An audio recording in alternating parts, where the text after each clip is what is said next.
les tornades, les vents les plus rapides qui soufflent sur Terre. Elles peuvent apparaître à tout moment.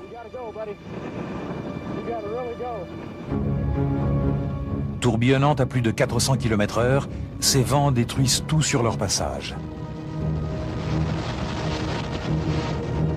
Les tornades les plus violentes peuvent atteindre 1,5 km de large et elles peuvent souffler pendant des heures. Quand ces forces de la nature se déchaînent, rien ni personne n'est à l'abri du danger.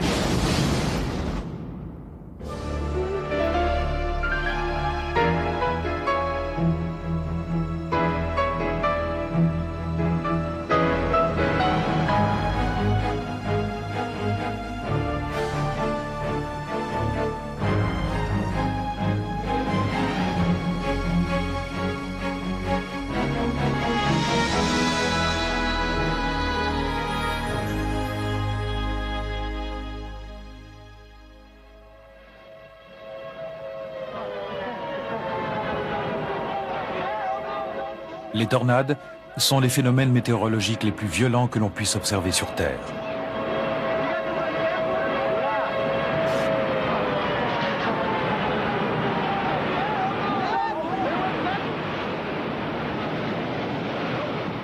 La base aérienne de McConnell dans le Kansas a subi l'attaque d'une tornade en 1991. Elle a parcouru plus de 110 km en 2 heures et a tué 17 personnes. Ce fut la tornade la plus puissante des États-Unis cette année-là.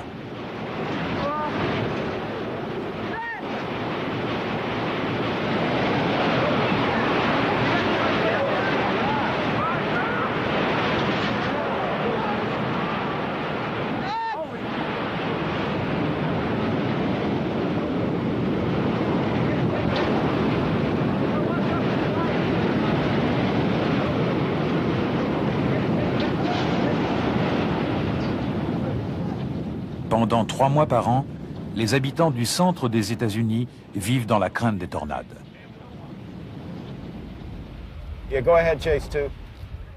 Mais certains passionnés attendent au contraire avec impatience le début de la saison des tornades. Chaque printemps, pendant les mois d'avril, mai et juin, des équipes de chasseurs de tornades se mettent en route. Leur mission, trouver et photographier une tornade. Si les conditions favorables sont réunies, une tornade peut se former en quelques minutes. Quand de l'air chaud et humide du golfe du Mexique rencontre de l'air froid et sec qui descend du Canada par les montagnes rocheuses, cet air chaud est rejeté en altitude. Il se refroidit, la vapeur d'eau qu'il contient se condense et donne naissance à d'énormes nuages.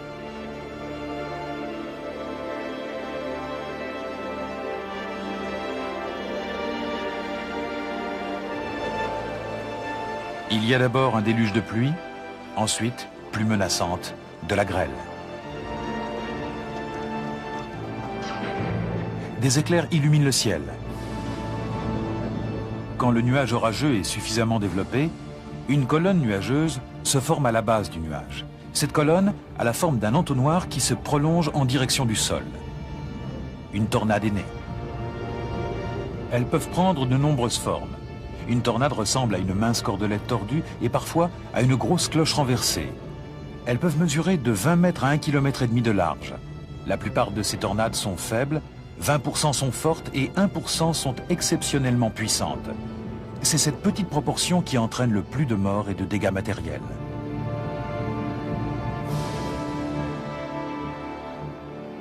Des tornades peuvent se former partout dans le monde, mais la région la plus menacée est l'Amérique du Nord, où plus d'1 millier de tornades sévissent chaque année. Plus d'un tiers des tornades d'Amérique du Nord apparaissent dans une région qui couvre le Texas, l'Oklahoma et le Kansas. Le Laboratoire national des tempêtes, à Norman, dans l'Oklahoma, a entrepris une étude particulièrement ambitieuse des tornades. Les scientifiques travaillent sur l'opération Vortex. Au cours de cette étude, qui doit durer 2 ans, ils espèrent découvrir les secrets de la formation des tornades. Le directeur de ce projet, Erik Rasmussen, est à la tête d'une équipe de 75 chercheurs, une équipe passionnée, de la taille d'une unité tactique militaire. 4 stations météorologiques mobiles, 5 véhicules bourrés de matériel électronique parmi les plus performants, des radars mobiles et 3 équipes vidéo sont sur la route. Il n'y a pas que les scientifiques qui chassent les tornades. Warren Faidley dirige une petite équipe très spécialisée dans la chasse aux tornades. C'est un réalisateur de films documentaires qui gagne sa vie en filmant des phénomènes météo violents.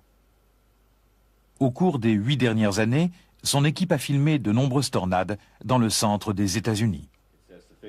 Ils disent qu'il y a un cisaillement de vent dans une certaine direction pour que des tornades isolées se déclenchent dans l'ouest du Texas. Donc je pense que nous devrions charger les véhicules et nous préparer à nous mettre en route dans l'heure qui vient.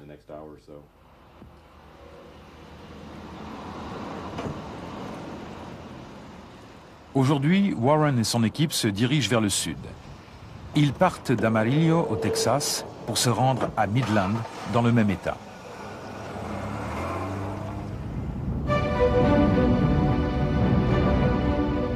Chasser les tornades est une activité compliquée. On ne sait pas quel orage va donner naissance à une tornade. Il est donc difficile de déterminer quel orage suivre.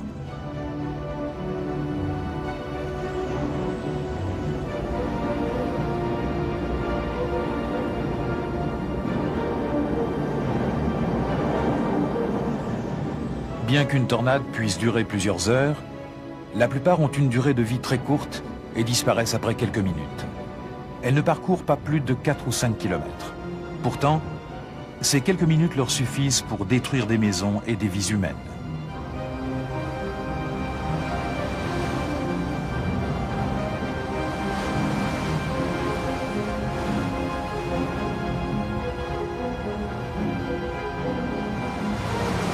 Le succès de Warren et de son équipe est dû en partie à la chance et à l'intuition, mais aussi à la présence d'un important équipement moderne. Warren dispose des dernières technologies les plus perfectionnées. Notre appareil le plus important est l'ordinateur météo. Il me permet de connaître la température du point de rosée, ainsi que la vitesse et la température des vents. Cette information est disponible à tout moment pendant que nous conduisons, et nous n'avons pas besoin d'appeler les services météo. C'est toujours à notre disposition et c'est très important. J'ai également 4 radios, nous avons 2 scanners qui nous permettent de capter les radios de la police ou des patrouilles ou les fréquences de la défense civile. Nous avons aussi des CB pour communiquer. À l'avant, il y a une caméra vidéo 8 mm sur un socle que j'ai conçu moi-même.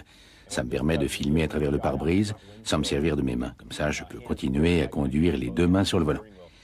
Un moniteur couleur est connecté à cette caméra, ce qui me permet de contrôler ce que filme la caméra. Je peux aussi m'en servir comme télévision pour recevoir les bulletins météo des chaînes locales. J'ai également un téléphone portable, donc je peux téléphoner de partout et on peut m'appeler en cas d'urgence. C'est très utile quand on se déplace beaucoup.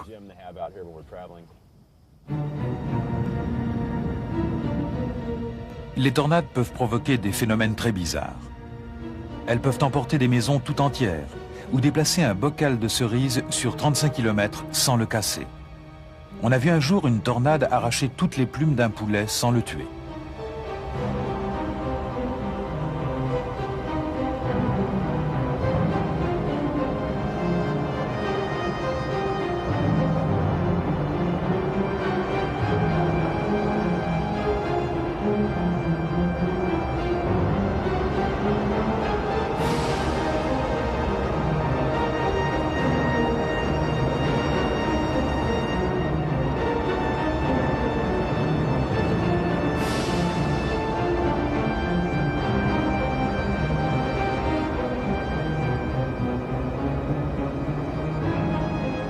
La vitesse du vent à l'intérieur d'une tornade peut dépasser 450 km/h. À cette vitesse, elle peut entraîner des dégâts incroyables. Il est difficile d'imaginer les dégâts que peut causer une forte tornade. J'ai vu des voitures, on aurait dit qu'elles étaient passées dans une moulinette géante. J'ai vu des maisons arrachées, il ne restait plus que des fondations, rien d'autre, pas même un clou dans le béton. C'est incroyable ce que peut faire une tornade. J'ai vu des voitures criblées de trous, comme si on avait tiré dessus avec une mitraillette.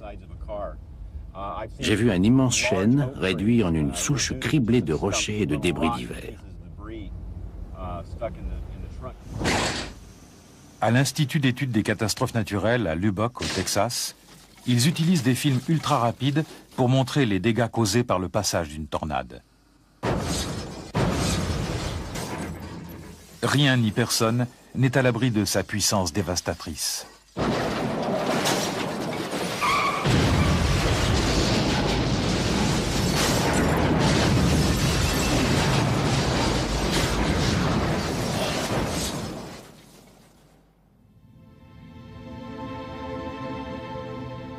En moins de 10 secondes, des vies humaines et des communautés entières sont complètement transformées. Des villes florissantes sont rayées de la carte. On dirait qu'une bombe atomique a dévasté cette région.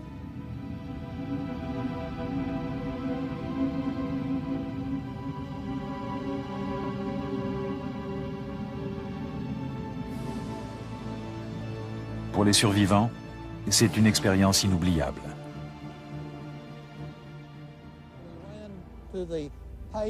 On a couru vers la route sous le pont et on a commencé à courir vers le bord. Mais le vent était tellement fort que je me suis allongé de tout mon long sur le sol pour offrir le moins de prise possible. Toutes les voitures qui s'étaient garées sous le pont avaient été emportées et étaient empilées les unes sur les autres. J'ai cherché ma voiture, je l'ai retrouvée 250 mètres plus loin dans cet état.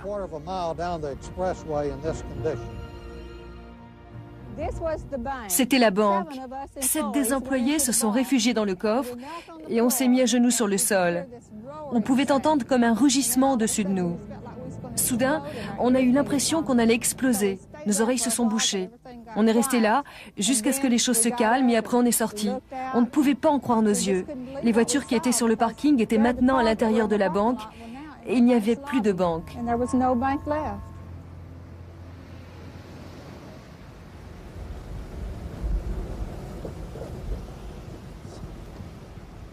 La première fois que j'ai poursuivi une tornade, c'était en mai 1987. Je me suis retrouvé dans la petite ville de Sierra Goza, à l'ouest du Texas, qui a été complètement détruite par une tornade épouvantable.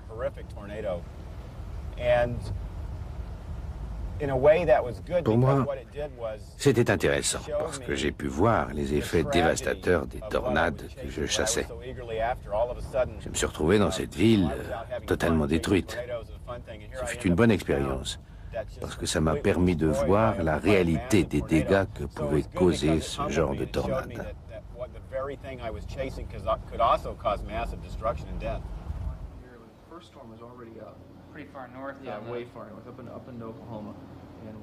La meilleure défense contre une tornade, c'est de pouvoir la localiser avec précision. Dans un passé encore récent, les avis de tornade arrivaient trop tard et les gens n'avaient pas le temps d'évacuer la zone concernée.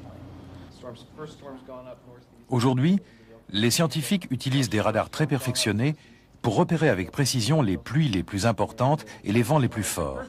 Ils espèrent pouvoir détecter la formation d'une tornade 30 minutes avant qu'elle ne touche la Terre. Parmi les centaines de milliers d'orages qui éclatent chaque année aux États-Unis, seulement 1 millier d'entre eux donnent naissance à des tornades. Parmi celles-ci, 20 sont meurtrières. Le but des scientifiques est de repérer ces tornades meurtrières et de les surveiller entre 2 et 6 heures à l'avance.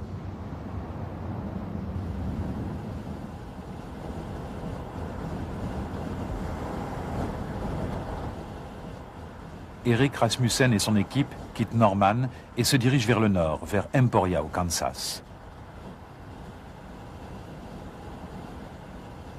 Un avion d'observation peut couvrir une zone beaucoup plus étendue.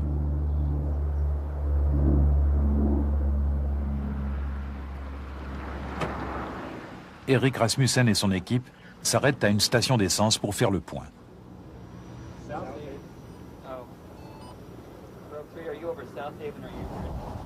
Ils envoient un véhicule sonde vers le nord pour faire des relevés. La zone est si étendue que chercher une tornade, c'est comme chercher une aiguille dans une meule de foin.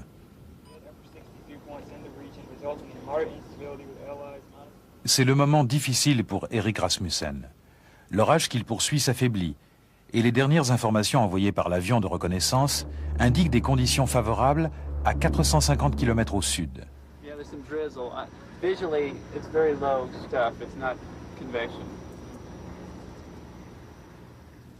Son dilemme est le suivant.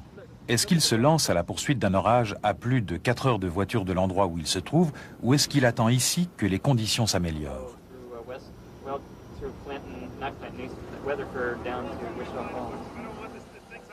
Avant de se décider, il demande à la station météorologique mobile la plus proche d'envoyer un ballon sonde. Ceci lui permettra de connaître la probabilité du déclenchement d'une tornade dans cet orage qui s'affaiblit.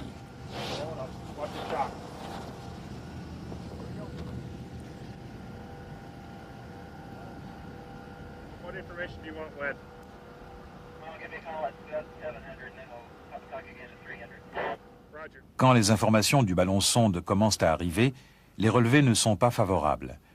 Les Showell, un membre de l'équipe, interprète les données. Bien que l'orage soit encore développé, il n'a plus l'énergie nécessaire pour donner naissance à une tornade. There's a little sort of weak inversion from 700 millibars that really doesn't give you much acceleration. That sounds pretty similar to what Inco was showing. Erik Rasmussen n'a pas le choix. Il doit envoyer son équipe vers l'autre orage à 450 km. À leur arrivée dans la zone de cet orage, les conditions sont parfaites, mais c'est un moment dangereux.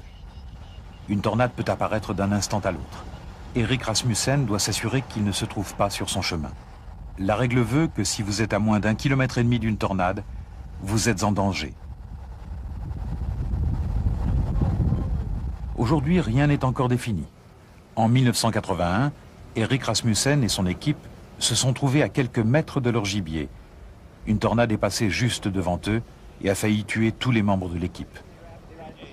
Le tourbillon se forme très vite, juste devant nous, à 11h30. Il fait très sombre devant. La visibilité sera peut-être meilleure dans quelques secondes. Nous entrons dans une forte dépression. Ok, vas-y, mais sois prudent. Neil, ralentis. Ça circule très vite au-dessus de nous. Va doucement, Neil. Arrête, ça circule vite. Il y a des débris. La tornade passe juste devant nous. Ça y est, j'ai réussi à la filmer.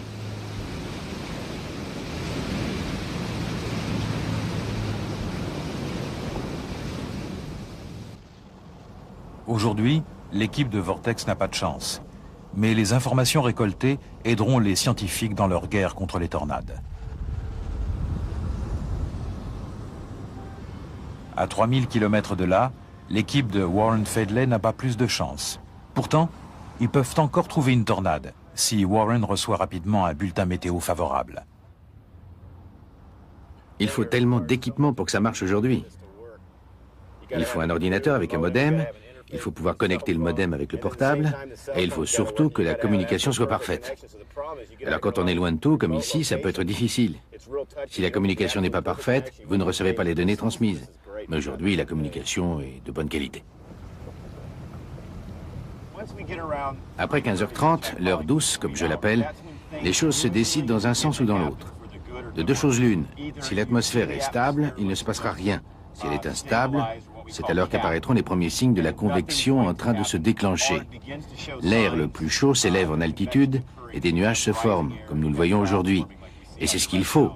Donc c'est un signe encourageant. Quand vous avez des nuages qui s'élèvent comme ça, vous savez qu'une tornade peut se former, mais rien n'est sûr. Ce n'est qu'une possibilité. Voilà les signes que vous devez rechercher.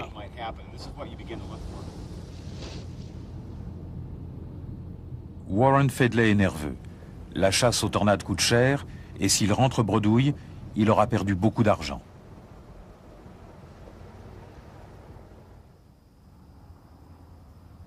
Il choisit son emplacement. Maintenant, il n'a plus qu'à attendre en croisant les doigts. Il est trop tard pour changer d'endroit. Il y a un front froid très faible qui pourrait se transformer en front chaud. Nous le savons parce qu'à 30 km de là, les températures étaient de 27 degrés. Et ici, elles ne sont plus que de 21 degrés. Une telle différence de température indique que nous sommes en présence de deux masses d'air d'origine différente. Ces deux masses d'air sont forcément séparées par une frontière, une barrière nuageuse, pour tout dire, un front. D'autre part, les nuages commencent à s'élever et les courants ascendants se rejoignent, se combinent. J'espère qu'ils vont devenir assez puissants pour percer la couche d'inversion et donner naissance à un orage.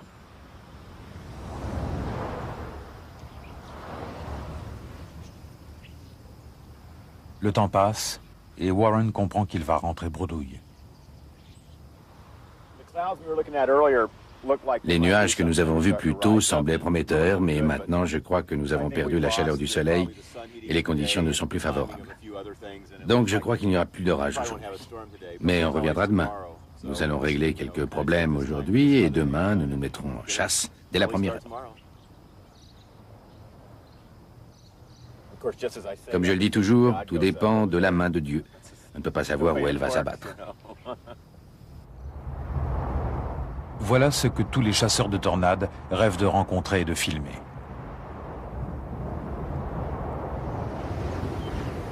Six tornades entourent cet homme près d'Amarillo, au Texas. Un tel événement n'a jamais été filmé auparavant.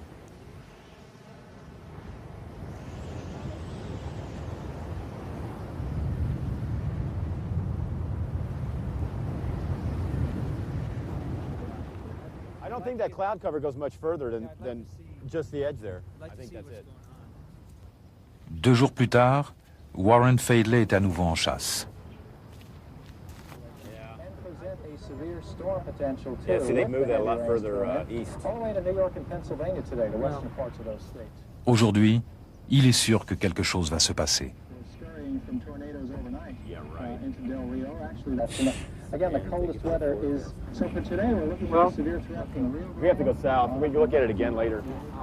Okay, tear it down? Yeah, tear it down. We're going to go south. Well, right now we're going to... Nous allons nous diriger vers le sud pour essayer de nous éloigner de la couverture nuageuse. Il y a une épaisse couche de nuages au-dessus de nous en ce moment. Les conditions semblent favorables, mais il faut nous éloigner de cet air froid, donc notre plan est de nous diriger vers le sud et de croiser les doigts.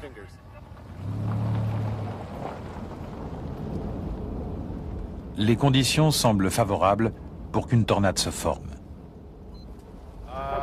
J'ai réussi à faire marcher l'ordinateur. La température du point de rosée est de 20 degrés. Je répète, 20 degrés. Soudain, sans aucun signe avant-coureur, une tornade se forme et prend les chasseurs en chasse. Oui, plus vite, encore plus vite. Elle nous rattrape. Il faut accélérer.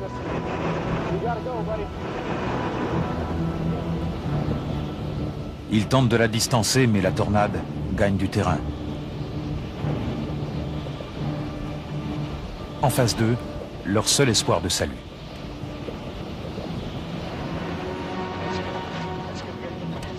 Ils courent se mettre à l'abri sous un pont de l'autoroute.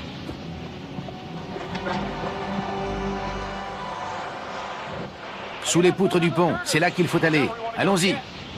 Ils conduisent une famille terrifiée à l'abri sous le pont. Accrochez-vous aux poutres et ne vous en faites pas. Tenez bon. Accroche-toi, Ted, je te tiens. Accroche-toi de toutes tes forces.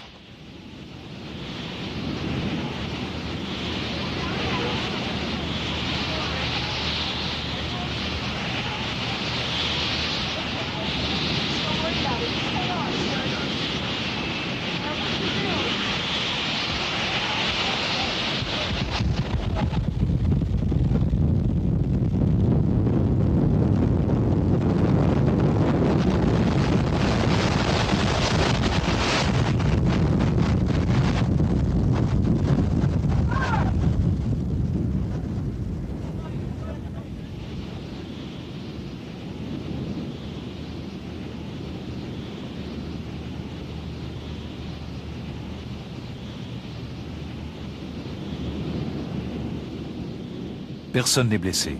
Cette fois-ci, ils ont eu de la chance. C'est incroyable. Elle monte tout en haut dans le ciel. Elle se dirige vers le prochain pont. Elle va peut-être le dépasser à droite. Il y a 7 ou 8 camions et une dizaine de voitures. Elle se dirige droit sur eux. Mais avec les tornades, il y a toujours une prochaine fois.